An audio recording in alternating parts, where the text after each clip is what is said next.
Hello friends, வணக்கம். Welcome to Shanu Samayal. இந்த வீடியோவில் இட்லி, தோசை, சப்பாத்தி, சாதத்துக்கெலாம் வச்சு சாப்பிட்ற மாதிரி ரொம்ப டேஸ்டியான தக்காளி பூண்டு தொக்கு எப்படி பண்ணுறதுன்னு பார்க்கலாம். இது வந்து ஒரு 2-3 வாரம் வரைக்குமே கெட்டு போகாமல் சூப்பராக இருக்கும். செய்ய ஸ்டார்ட் பண்ணலாம். இது பண்ணுறதுக்கு நல்ல பழுத்த தக்காளி, ஃப்ரெஷ்ஷான தக்காளியாக எடுத்துக்கோங்க. நான் கிட்டத்தட்ட 1 கிலோ அளவுக்கு எடுத்திருக்கேன்.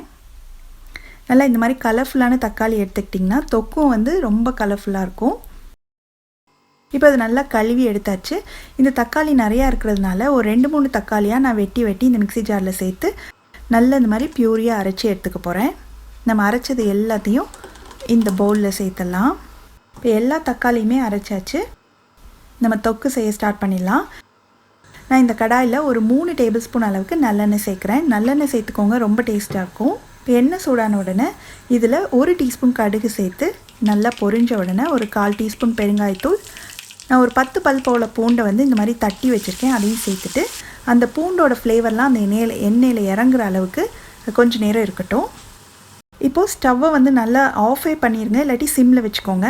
நம்ம அரைச்சி வச்சுருக்கோம் இல்லையா, அந்த தக்காளி பியூரியை வந்து இதில் சேர்த்துடலாம். மெதுவாக சேர்க்கணும்.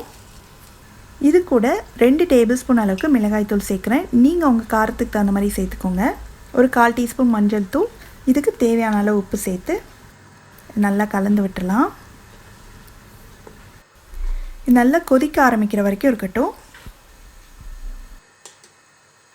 இப்போ கொதிக்க ஆரம்பிச்சிருச்சு இல்லையா, இப்போ வந்து நம்ம மூடி வச்சிடலாம். ஸ்டவ்வை வந்து மிதமான தீயில் வச்சு இந்த தக்காளி தொக்கோட குவான்டிட்டி வந்து குறைஞ்சி வரணும், அது வரைக்கும் இருக்கணும்.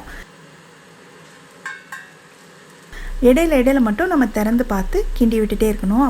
அப்போ தான் அடியில் போய் பிடிக்காமல் இருக்கும். நீங்கள் ஒவ்வொரு தடவையும் திறந்து கிண்டி விடும்போது ஸ்டவ்வை நல்லா சிம்மில் வச்சுட்டு திறங்க, இல்லாட்டி கையிலலாம் தெறிக்க ஆரம்பிச்சிடும் ஹை ஃப்ளேமில் இருந்ததுன்னா. இப்போ பார்த்திங்கன்னா நம்ம முன்னாடி சேர்த்த அளவுவே குறைஞ்சிருக்கு. மறுபடியும் கிளறி விட்டுட்டு மூடி வச்சிடலாம். இன்னுமே நல்லா வற்றி வரணும். இப்போ பார்த்திங்கன்னா நல்லா வற்றி மேலெல்லாம் எண்ணெய் தெளிஞ்சு வர ஆரம்பிச்சிருச்சு இல்லையா, இந்த ஸ்டேஜ் தான் வந்து கரெக்டான பக்குவம்.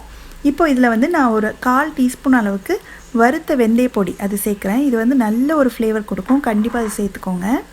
சேர்த்து நல்லா கலந்து விட்டுட்டு 1 நிமிஷம் மட்டும் இருக்கட்டும். இப்போ அவ்வளோதான், ஸ்டவ் ஆஃப் பண்ணிடலாம்.